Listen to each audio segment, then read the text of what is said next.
everybody. Happy Monday for the last week of January 2025. Oh my gosh, the month's almost over. We're rock and rolling here this year. And we're starting this week with someone who is our OG, is the guy that started so much of what we do, so much of other podcasters do. I'm talking about John Siuntres.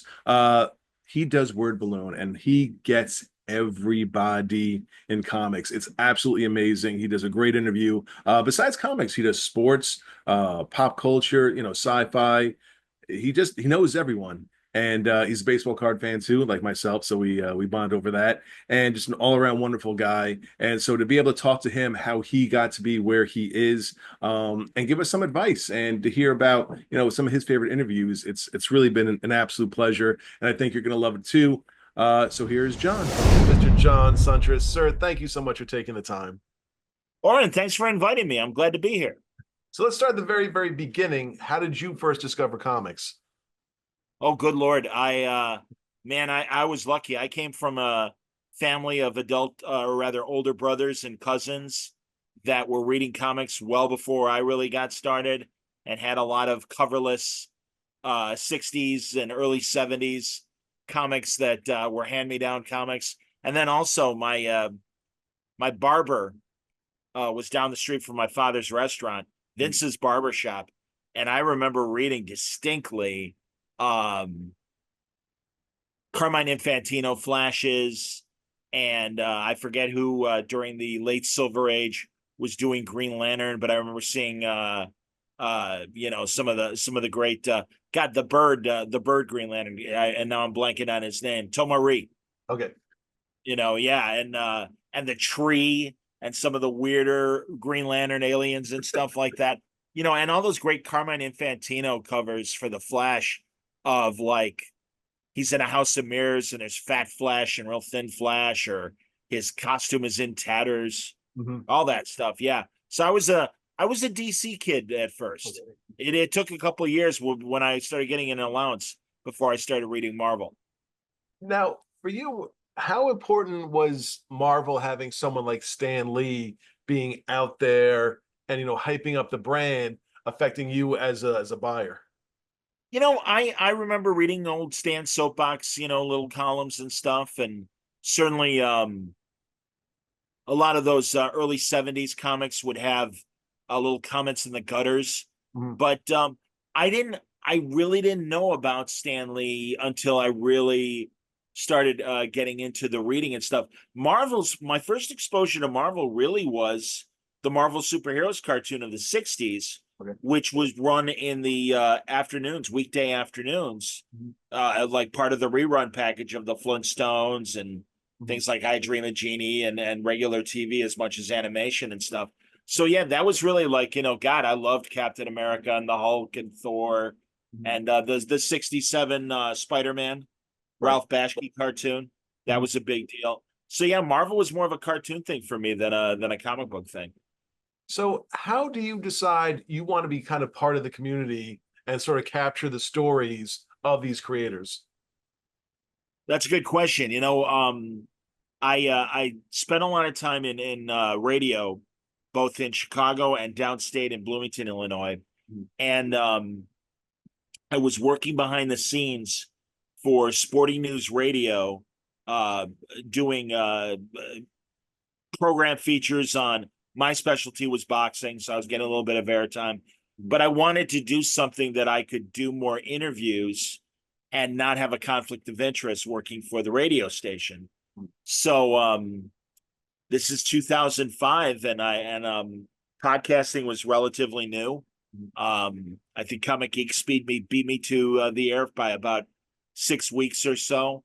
Fanboy Radio had existed; they were down in Texas. Um, but yeah, so I wanted to generate interview tape. Tape is an oxymoron these days. Nobody tapes anymore. But recordings of interviews, thinking I could get a better on-air job doing it. So I started yeah, just interviewing people in 2005, May 10th, 2005. That's when I started. Next year will be my 20th anniversary. And yeah, it was just fun. I was always a reader.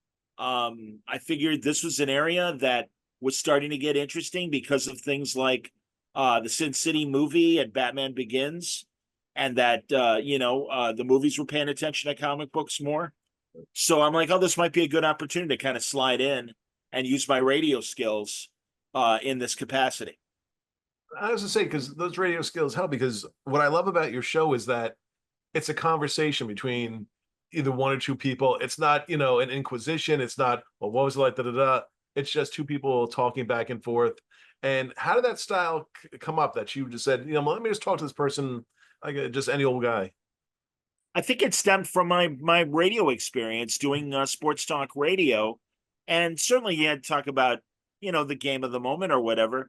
But Right. I think people really appreciated learning about athletes just as people, Right. and that's kind of the same attitude I took with the comic book writers and artists. And also, I really felt like, I mean, growing up on comics and seeing the big shift in the '80s of Dark Knight and Watchmen, and that they were really trying to tell more adult stories. And even in the '90s, obviously, Preacher and some of those things. It's like these people that make comics deserve the same respect and platform that a filmmaker or a television producer or a novelist gets. And Mm. it's like, all right, let's do that. I mean, I'm a nerd. I have my comic store conversations of who can beat whom and all of that stuff. But ultimately, I'm like, I don't care about the horse race. Right. I really think the writers and the artists are trying to say something with their stories, and I want to give them the chance to, beyond the obvious, really get into it. Why do you like Superman? Why do you write Batman? Why is Wolverine your guy? That Mm. kind of thing. I want to touch back on that in a second, but you mentioned this sort of change in tone of comics that started. As a fan, what were your thoughts on that when things got a little darker, a little grittier? I was excited because it felt like the comics were growing up with me. Okay. I was in college, like I want to say maybe sophomore or junior year when Watchmen came out, and Dark Knight and Craven's Last Hunt. Mhm. And it's like, oh no, these stories now have consequences. And it was really just great to see the direct market grow up too. Right. Um, I mean, I loved the comics I read as a kid, and I was very fortunate because growing up in the '70s, we got a lot of reprints of a lot of great stuff. Those 100-page spectaculars that DC would put out, or even the Marvel annuals. So it was really easy to get to know these characters. And I mean, I loved reading, especially in the '70s, the old reprints of the Justice Society stuff from All Star Comics. And that stuff was clearly written for 10-year-olds, but I was 10, so it was okay. And then, like I said, no, and then in the '80s, you had like a guy like Roy Thomas do All Star Squadron. And all of a sudden it was like, oh, no, no, no, these are good World War II stories Mhm. with the DC characters. Same thing in the '70s with the Invaders. I loved the Invaders. I was such a fan. I was a big history guy. Okay. So I mean, that was the great thing. It really felt like, especially with DC, there was a real effort with continuity and a history. You Mhm. really felt the history more at DC than you did at Marvel. But I had my Marvel favorites as well. What at the time, because now we have social networking and it's maybe a little easier to reach out to different talent. What was your initial steps to reach some of these guys? Well, as far as the podcast goes, the great thing was everybody had a website or a message board that they would frequent. Right. And so I really, it was easy for me to like just send them a private message. Or they even just had their contact info on their websites. Okay. And initially, I didn't do much going through the publishers. Mhm. It was very interesting. DC was always, and still is, very corporate, very, very corporate. And I don't know your experience, Oren, but Marvel, I was really lucky. I in '05 really reached out to some elite writers and artists. Mhm. Among them, Mike Wieringo was one of my first guys that really was incredibly kind to me. But Brian Bendis and Greg Rucka and Ed Brubaker. And the great thing was, they in turn let the marketing department of Marvel know, like, hey, this guy's good. He knows what he's doing, as far as if he asks for interviews. It took a longer time to really get DC to trust me. And thankfully that's happened, and now I have a good relationship with both companies, the main companies, and even the other companies that have popped up in the last few years, like Vault and certainly Image and um God, a Mad Cave. My God, that company's really coming on lately. Like the properties they're getting, and I think the people they're hiring, they're a very exciting newer company. Who was the first guest that you got that you kind of pinched yourself like, oh, okay, I'm actually gonna be talking to this guy? Ah, um, well, it was actually I had interviewed Mark Andreyko, Jeff Parker, uh, Brian Azzarello initially. But the great thing was, as I said earlier, Mike Waringo was looking for my Jeff Parker conversation. And I'm like, would you come on? He's like, oh yeah, no problem. And he was great. And really, it was interesting. He was the first A-lister that I could really ask and go, hey, tell me what I'm doing right. Tell me what I'm doing wrong. I want to do this long term. Um, I don't want to piss people off. I want to give the right impression. And he was a fantastic sounding board in the initial years of Word Balloon. And Mhm. slowly other people, because of their message boards. I mean, I was on Brian Bendis's Jinx World message board. So, and there were a lot of creators like Ed and Matt Fraction and others that had message boards there. So I kind of got to know everybody through that. Sure. Greg Rucka and Gail Simone and Jeff Johns Mhm. had a different community. I forget where their community was, Mhm. but I was very lucky, and having the radio background, because at that point I had been doing Chicago radio for 15 years by 2005. Right. So I kind of had my patter down as far as interview style. And I avoided a lot of the mistakes that I think some people who are just getting into doing audio or video interviews, I already had the experience. I mean, I had 500 of my 1,000 hours, as Malcolm Gladwell would say. Yeah. Now, the great thing about your show is like you have the big names, you have the legends. You also have a lot of newer folks coming on. How are you kind of keeping your finger on the pulse of what's going on in the industry? Well, I'm lucky. I mean, I am very fortunate that a lot of creators will just come to me and say, "Hey, man, I don't know if you saw, but I have a new crime comic from Mad Cave. I know you may not have heard of me, but I'd be happy to send you a PDF." I'm like, "Great," and I take the information down. I don't do critiques, but essentially, if I have somebody on my show, it means I like the book. Okay. I mean, it's that simple. So yeah, I mean, and also you can kind of tell my lack of reading habit in certain books, like I'm not a big X-Men guy. Okay. And it really is kind of a drawback because I know how popular the X-Men are. Mhm. And then I got, old friends like John Hickman when he had his epic run, and Right. even some of the current people. God, Gail's about to start her, Gail Simone is supposed to start her new run, coming up in a month or so. Yeah. And I'll read it and everything. And I'll say, like, when Bendis was writing the X-Men, I read it. When Brubaker and Fraction were writing it, Right. and other friends over the years. But yeah, I kind of have to admit, that again, the X-Men aren't obvious for me. But as far as other publishers, it's great. And everybody's been incredibly kind, and they want the pub, they want a good interview for their books, both the creators and the publishers. And everybody's been incredibly cooperative that way. What are the biggest changes that you've seen in the industry from when you first started? Well, certainly digital comics was really interesting. And when it started on the iPhone, I was wondering, well, what's going to happen to the splash page? Because we're reading these things on a screen surface the size of a baseball card. That was my immediate head where I went. And I mean, I appreciated the colors and everything looked great, but I'm like, is this big enough? And then thankfully the iPad came along, Mhm. and that was like, all right, well, this is closer to a page size. And digital comics look great on tablets. Mhm. Um, so I would say that's big. Certainly, crowdfunding Yeah. is a huge innovation, and that's been really interesting to see. Not only traditional crowdfunding like Kickstarter and GoFundMe, but I would also point out the Substack Mhm. initial explosion, and Nick Spencer, the great writer, gathering a lot of one percenters to Substack, and them getting these grants. I mean, free money Right. to make their own comics. That's outstanding. And I think it was a good exchange of, hey, just build a community at our platform and we'll give you the money to make comics and stuff. And God, just look at how James Tynan and Tom King and the list goes on. And then you got not only that, but people like Bendis and Scott Snyder who are using their Substacks to teach people.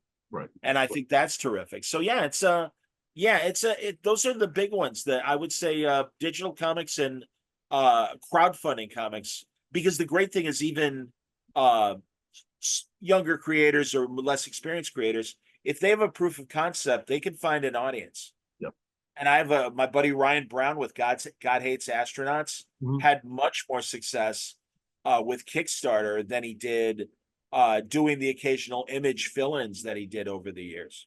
So, it's a very interesting time, and I'm really happy that the non-DC and Marvel publishers are finding success, opening other genres. Horror has never had, I think, a better era than the last 20 years. So yeah, it's things like that that I think keeps the market still interesting as a spectator and watching it. Do you think the goal that was for years of, well, I want to work for Marvel, I want to work for DC, do you think that goal has changed now to, I'm going to do my own thing, I can keep my own character, and I want to see where it's going to go from there? Very much so. Very, very much so. It's been fun talking to DC and Marvel vets who were already well established because they had been around since the 80s or 90s, and to watch the Kirkmans and the other indie people and that wave of image creators. The Kirkman Manifesto, my God, we're 15 years past it. Back in 2009, where Robert really came out in public and said, hey, save your good ideas for yourself. Yeah. Don't give them to DC and Marvel.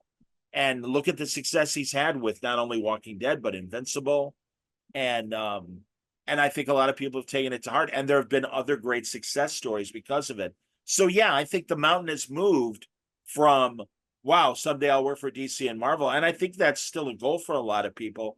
But now that's just phase one. And then phase two is taking that audience that you establish at DC and Marvel into your own projects. Again, James Tynan, great example of that. I'm talking to Mike Oming. Mike's got a new book a new image book that he made that he's very proud of. We're going to talk tomorrow night. And also, God, man, it's so great to see women and truly people of color and different orientation as well find their ways into the market and get a great audience and stuff. My buddy Steve Orlando, I'm proud as hell of him. Tremendous writer and a wonderful point of view. Ram V, I think, is one of the more exciting and dynamic writers of the last couple of years. I love Stephanie Phillips. I think she's a tremendous writer and getting a lot of good opportunities. Teenie Howard is another woman that I think. Amy Chu. It's a very great inclusive time, and I'm for all that. I was going to say, also, you're looking at now children's graphic novels and books made for them. Scholastic is selling them like hotcakes with the Dog Man and this and that, and that's bringing younger people in as well. But it's also giving people opportunities to put their stuff out in it too. Agreed, absolutely, man. No, the Dog Man phenomenon is amazing. A lot of those, not only comics for kids through Scholastic, but a lot of young adult product as well. And again, these are bringing different audiences in, and it's great. And I laugh at some of the other podcasters that are, oh man, they read Dogman, but what's it going to get them to read Batman and all of our traditional DC and Marvel stuff? And it's like, let them find their own way, man. Right. I mean, the medium should be bigger than just superheroes, and it's great that it is. And if that stuff tickles them, whether it's the Marvel TV or movies or streaming shows and things like that, and maybe they'll eventually find their way to comics, because it's true. I mean, unfortunately, if you want a consistent product of the superhero fandom, it is through DC and Marvel in the monthly comics. Right. I mean, you might love the Iron Man movies, but all right, how long is it going to take for the next Iron Man movie? Well, don't worry. We got Marvel Comics every month giving us Iron Man product. Right. And as far as comics go, I just want to get your thoughts on this. I'm in the early 1990s, I'm 13, 14 years old. So when Image is coming out, that's blowing all our minds. Anytime X-Men #1 comes out, X-Force #1 comes out, we're all running the comic shop. There's this community of excitement over what's happening. Can that ever happen again in comics today, do you think? That's a fair question. I don't know. And certainly COVID exacerbated a different way of ordering comics. I am glad that the brick and mortar stores that have survived COVID continue to thrive. And I feel bad for kids that they don't have a place to hang out. We had comic stores, we had record stores, we had bookstores, we had the mall. I mean, the mall is kind of a you know uh, endangered species, I think. Mhm. And it's on the one hand, it's great that we have the online convenience of being able to order product, but I do think that forgive the comparison, but comic book stores are like salons Yeah. for nerds. And it really is a place to not only get your product, but discuss what's going on. Are you liking Absolute Power? Are you liking the blood is it Blood Oath? I forget what the Yeah, Marvel sure, but vampire thing is yeah, right now. But yeah, it's like, no, that's fun. A new comic day is fun. right. And oh man, did the new Planetary come out? What's Planetary? Oh God, if you haven't read Planetary, you got to read it. Right. And again, that's 20 years ago or whatever. So yeah, I feel bad. And also now I'm 59 and I don't want to be the creepy old guy that, the kids are afraid of and stuff. But it's like, don't talk to me about my comics, old man. I don't know who you are. Stranger danger. That's it. Well, you've been on, you're going on 20 years. You had Yeah, tons of guests, but who are the white whales? Who are the ones that got away? Who are the ones that you wish you had or that you're still going sure. after? Well, Stan certainly was one. Right. I never really got to meet Stan, even at a convention, just hanging out face to face back in the green room or something like that. So that's a huge regret. Um, Jimmy Palmiotti and Amanda Connor were incredibly kind. And in fact, I reminded Jimmy of it the other day. He was posting a great page of Joe Kubert art. Mhm. And I never had Joe on Word Balloon, but I did get to meet him at a couple conventions. And my God, what a genius! I've really been lucky. Really, Stan and Joe would be the exceptions. I really got to know Denny O'Neil, Mhm. and that really meant a lot to me. I really got to know my friend Marty Pasco, who really became a very close friend. Mhm. And I'm still upset he's not with us anymore. He's only 10 years older than me. Yeah. Paul Kupperberg is a good friend. Um, Gail Simone loves to bust my chops, and I love that about her. And she's been a really a good person. I mean, that's the thing, man. I don't. I always say I'm a journalist with a small J because some people might be, well, that's conflict of interest. Shouldn't get close to the people you cover. I'm like, yeah, but it's entertainment journalism. I'm closer to Johnny Carson than Bob Woodward. And and again, as I always say too, I won't swear. If I can't swear, I will. But if I'll just say Go for it. it's effing comics, Yeah. man. These people, like, when they can't talk about a story, I get it because they're in the middle of a multi-part story. Right. And so I don't take it, offense. And it makes me laugh when I see and hear some others that do comic book creator interviews, Mhm. and they do treat it like it's 60 minutes or something like that. And it's like, guys, everyone's just having fun. Yeah. And well, I want to read what's in the superhero act during Civil War, and there should be a document. Well, I guess, but again, if you leave it vague, it gives the writers more wiggle room to like do what they want with it and stuff. And you'll get these very impassioned podcasters like, oh no, it has to be in writing, and it's like, take it easy, man. It's effing comics. But you know what the thing is about your show and others is that we're seeing now when they're looking back to Marvel, they're talking about what Stan's contribution were and Steve Ditko's and Jack Jim Kirby. Shooter. It's a lot of people who don't even know them are putting their 2 cents in and saying things as fact.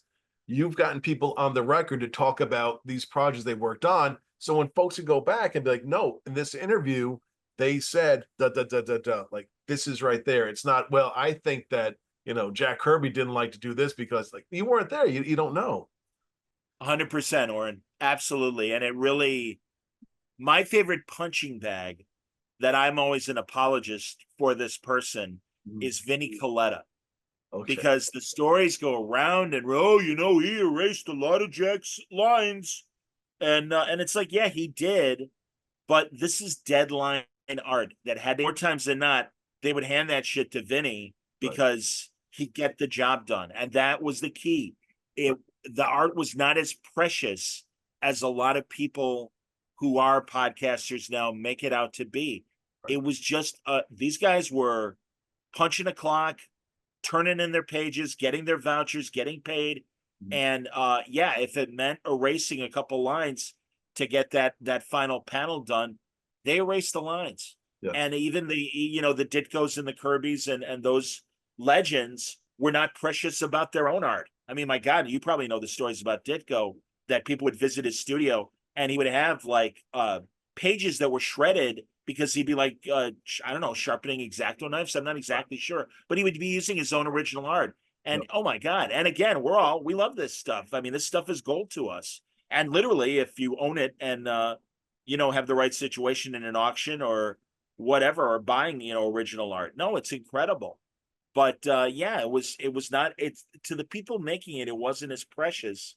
Mhm. And yeah, like I said, I mean, my defense of Vinny always was, well, first of all, the guy's an amazing romantic artist in his own right. Mhm. You look at even in the 70s when he was doing Wonder Woman, that's a guy who knew how to do good girl art. And further, my favorite story about him is he was the art director at DC when Steve Englehart and Marshall Rogers were doing that Joker Laughing Fish Silver St. Cloud story. And they were a little behind. And DC was going to go, yeah, something, let's just junk their story and move on to something else. And Vinny went to bat for them. And they're like, this is an exceptional story. You cannot end it. You got to let these guys finish this thing on their own terms and stuff.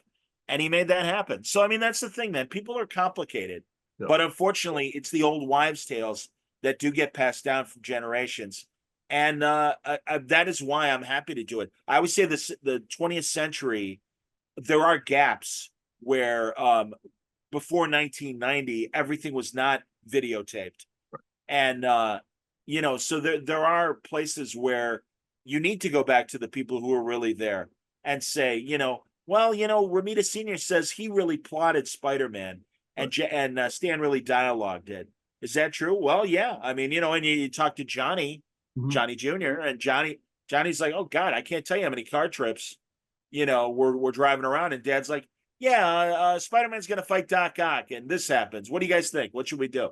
And it would be a fun little car trip, activity Right. and stuff like that. So I love Stan. Don't get me wrong, I really do, but I do kind of think that Stan got too much credit for a really long time, Yeah. and I think the better historians Mhm. are slowly kind of peeling the onion and getting back to the truth. I want to play my jealousy card as far as guests for a second because recently you had Svengoolie on a panel at C2E2. Oh my goodness gracious. How did that come about? What was that experience like?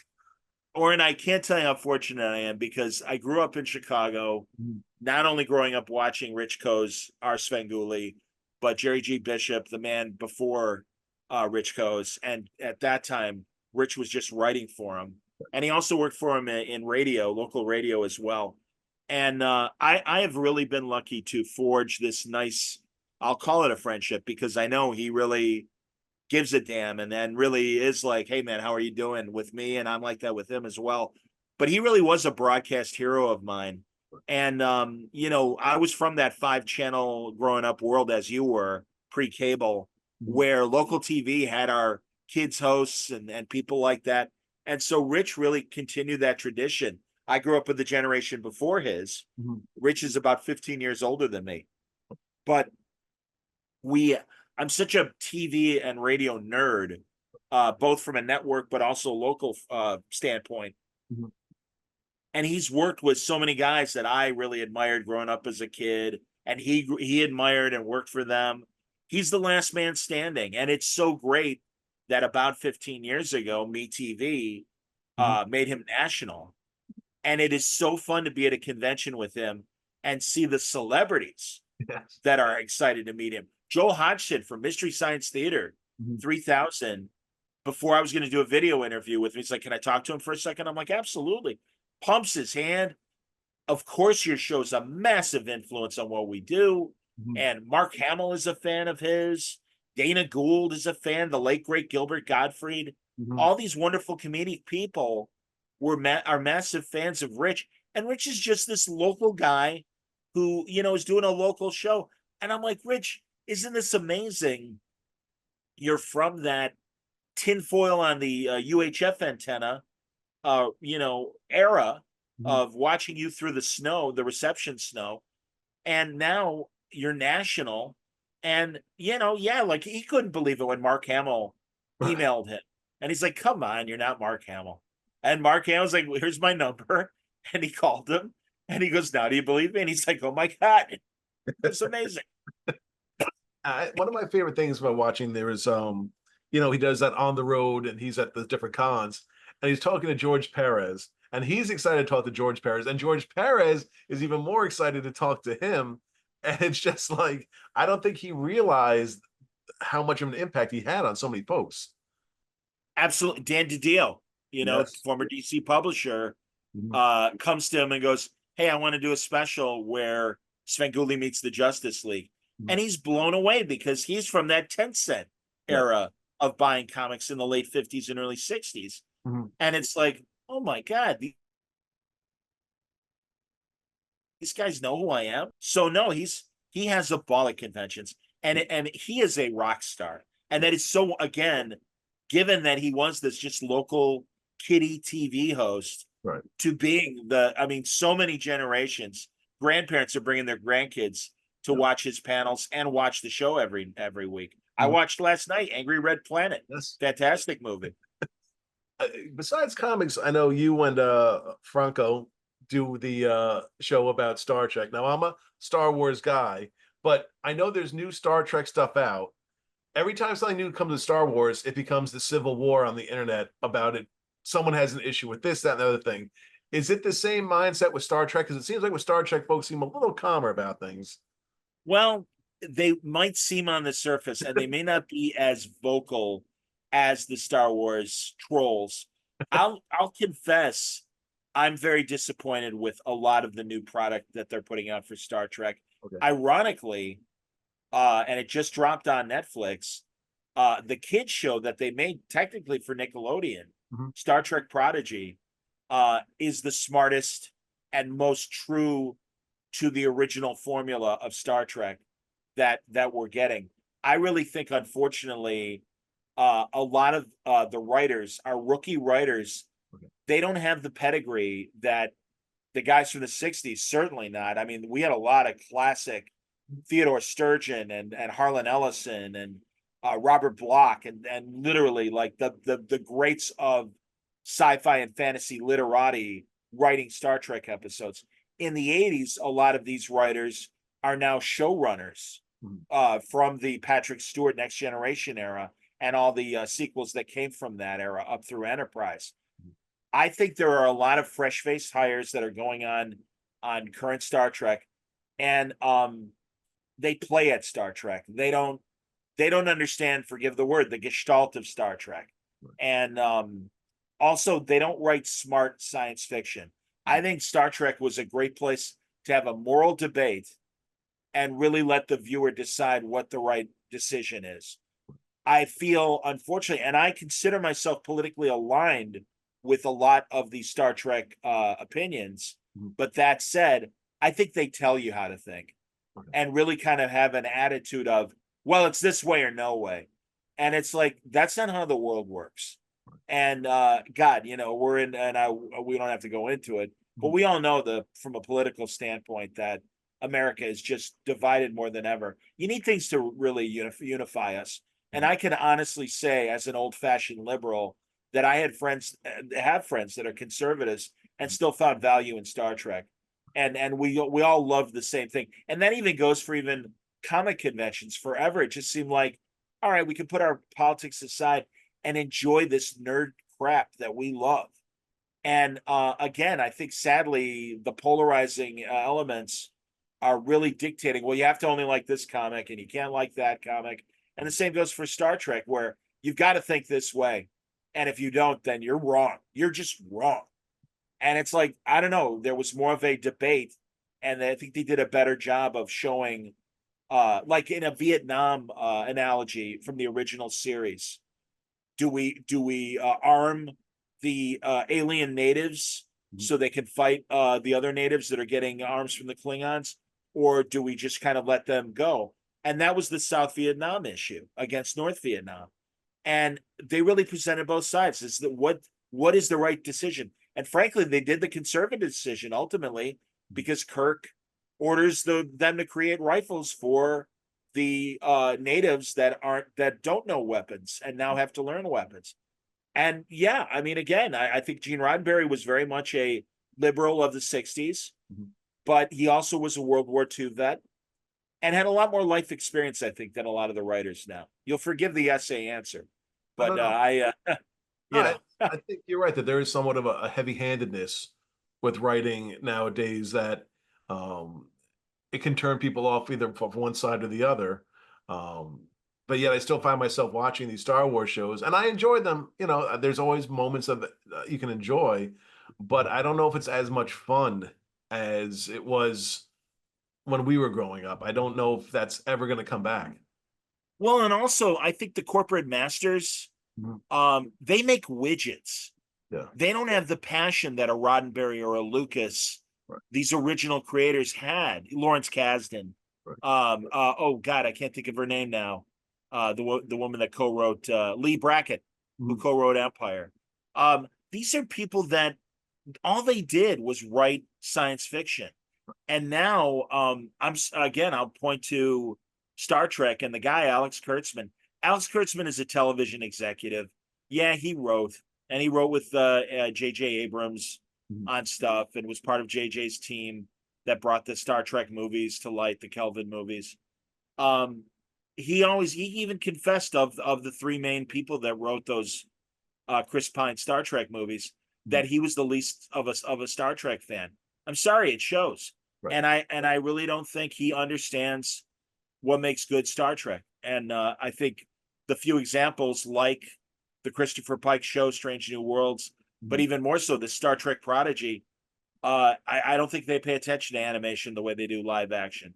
Mhm. And I think the Hagermans, the brothers that are running Star Trek Prodigy, they're obviously fans. Right. They get it, and the way they write these crews and the boy characters have important things to do, just like the girl character. Understanding of teamwork, and I Right. really feel like a lot, including Star Wars. I think there's a real bad focus towards the individual. Mhm. And I mean, of course, it was Luke's story in the original trilogy, and I suppose it's Rey's story in the sequels, Right. and Anakin's in the prequels.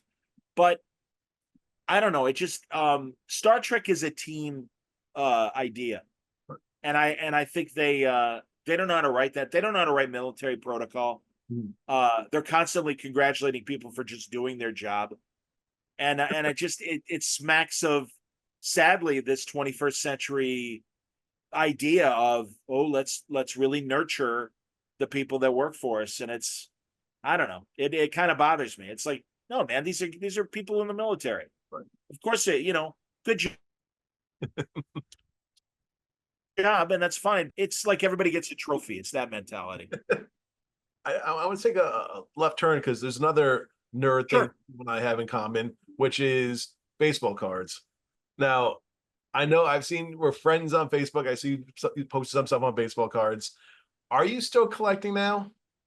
No, Uh, no, man, um I was a Tops kid in the 70s when Donruss and Upper Deck and all those other companies jumped in. mhm. The hobby got too big for me. And frankly, working in sports radio as I did for from 1992 till I got to do the math, 2006. Right. So 14 years in sports radio, the glut of sports memorabilia that was manufactured just to be bought. Like, they superimpose a fantastic classic photo of Mickey Mantle and they put it on a wooden plaque and they have a nice little brass little thing, given his batting averages for his entire career or something like that. And Yep. unfortunately, I think cards got like that. And much like comics, Hmm. you got the autograph cards and the 3D cards and all the ridiculous bells and whistles. Yep. And it just stopped being fun for me. I really liked when it was just tops. Hmm. I want to say 75 or 6, God, showing my age. That was like those are the last years that I really collected cards. I'm with you. I mean, I went a little further, but growing up, the idea was I want to get every card in the set. You want to get your favorite team cards first, but you'd want to complete the set. But it's Absolutely. almost impossible because there's subsets and there's this and there's that and there's that. And it's kind of like you said with comics, like, hey, I just picked up a Fantastic Four. Oh, but there's 48 different variant covers out there. And if you're a completionist, you're going to drive yourself crazy every week looking under rocks trying to get all these. And I know it's a way to make money, and I understand all that, but it could be a real turnoff real fast. I thought that's one of the reasons why we had the implosion in the late 90s. Yeah. There was just too much product, not enough demand for the product. Everybody thought a number one was going to buying a number one and hoarding even those Jim Lee X-Men number ones. I'm going to put my kid through college with this stuff. And they didn't realize it's like, no, and man, I don't know if you saw it, Oren. There's a great baseball card documentary that was on Netflix Yep. about this brother and sister that their family owned stores in the Yep. 80s. You know which one I'm talking Yep. about? And they just have hordes of like 1988 Donruss, and because they made millions of it, and everyone thought, oh, this is going to be the one. A Canseco rookie card Yep. that maybe went for $250 back in the day, Yep. might get you $50 today. And I remember Canseco being on that documentary. And also, I loved when I mean, it's a little manufactured because it's a documentary, Right. but I kind of loved when the guy showed up at a vintage card show and he's like, these are vintage cards from the 80s. And they're like, no, the vintage cards are from the 50s and the Yep. 60s. You've got you've got a lot of, like you said, man, overproduced stuff that's not worth the cards they're printed on. It's No. it was so yeah, and really, even before, like you said, the subsets, the fact that you could go and buy the Donruss, the entire series, it's like, well, that takes the fun out of it, man, because we were individual buying a pack, having that ridiculous tar-based gum, and and oh man, I finally got a Hank Aaron. It's all covered with bubblegum dust, but but I finally got a Hank Aaron. God, I remember in '74 getting his card the year that he broke Ruth's Yep. record and everything, and how exciting it was to finally get a Hank Aaron and stuff. Yeah, that was good times. That Willie Mays, good Lord, I'm Oh yeah. heartbroken. Although, God bless him, man, making it to 90 or whatever he was. He had a good, healthy run, Yep. and I'm glad I saw the end of his career. It was a pleasure to watch him. Yeah, it's sad now that this golden age of baseball, you're basically right down to Koufax. I think Louis Aparicio is still alive. Yes, he is. Um, and maybe Tony Perez, and then you're kind of moving down to that next the 70s and the 80s and stuff like that. But Right. those are the originals. That's the last three standing at this point. I hear you, man. No, you're absolutely right. My uncle was a minor league player Oh, in the early '50s, very and nice. I spent the Fourth of July with him, and Mhm. he was killing me, telling me stories about Joe Garagiola and Yogi Berra, and playing against them in the minors and stuff. And it was really really cool. And I he only spent a season in the minors and was frustrated. It wasn't in the clicks. Right. Had a good fielder, not a great hitter, but yeah, just after a while, he's just like, all right, I'm going back home. Yeah. So you got 20 years coming up next year. Any big plans for the show? Anything you want to announce? Anything cool coming up? Yeah, a couple of things that are still kind of you'll forgive me, or I'll tell you off the air. Yeah. But I do want to acknowledge it because I do think 20 years is an accomplishment. Right. And I mean, as you know, no one's stopping us from doing this. Right. It's our own taste, and we don't have a network behind us that's saying, "All right, that's enough" or whatever. So I mean, I think it's a small A accomplishment, but I also think 20 years is significant. Mhm. So I'm talking to a couple of the conventions about doing a special panel. But yeah, a couple other projects too. All right. And for those fans who, the rare ones who don't know, where can people find you on the internet? Sure. I'm back, right? John at first of all, my email, john at wordballoon.com. Mhm. Wordballoon.com, that is where I post my audio and my videos. Mhm. I'm wherever you find podcasts, whatever platform you use to get your podcasts and stuff. I'm likely there. I'm on Spotify under Word Balloon. And yeah, it's like I said, it's been a great ride. I'm glad it's become its own thing. Mhm. Like I said, for the longest time, it was to hopefully get a better broadcast job. And man, it surprised me. And it just the television shows that have welcomed me on, Yeah. Prophets of Science Fiction for Discovery Space Channel. And I was on a show that the History Channel produced, and now it's on. There's a digital channel called Story, Okay. and they run a lot of old A&E and old History Channel stuff. Mhm. And I did a show called The Unexplained, but it's not to be confused with the current Unexplained that I believe William Shatner hosts. Mhm. This is a show that Jimmy Church, the conspiracy podcaster, hosted, Mhm. and I did a whole show about a JFK assassination plot here in Chicago 2 weeks before Dallas. But Prophets of Science Fiction, I did several episodes of that show, Mhm. and that also pops up every now and then. Right. I did episodes about Jules Verne and Isaac Asimov and George Lucas. It was great, and they leaned on me just as a big fan, and they're like, "Well, you seem to be a knowledgeable fan." And I'm like, "Well, again, I like any sort of history. I like sports history, and I like nerd history, and I Right. think a lot of interesting things have happened over the years that led us to where we are. Superhero adaptations, the everything, including the comics themselves." How cool is that? I mean, this is the best of the best. We aspire to be at his level. And if you're not following Word Balloon, it's on YouTube. It's a podcast. He's on Facebook, Twitter, I believe. So just look him up. It's well worth your time because he gets legends and he gets modern people on there too. And it's just a wonderful show. So, John, thank you so much for taking the time to talk to us. Let us talk to you down the road. Just rapping about what's going on in comics and your favorite books and stuff like that. Hope you guys enjoyed it. 3 episodes this week. We're back on 3 episodes this week. A lot of guests coming up in the near future as well. Big names. So you guys are in for a wonderful February. Have a wonderful Monday, and we'll see you guys on Wednesday.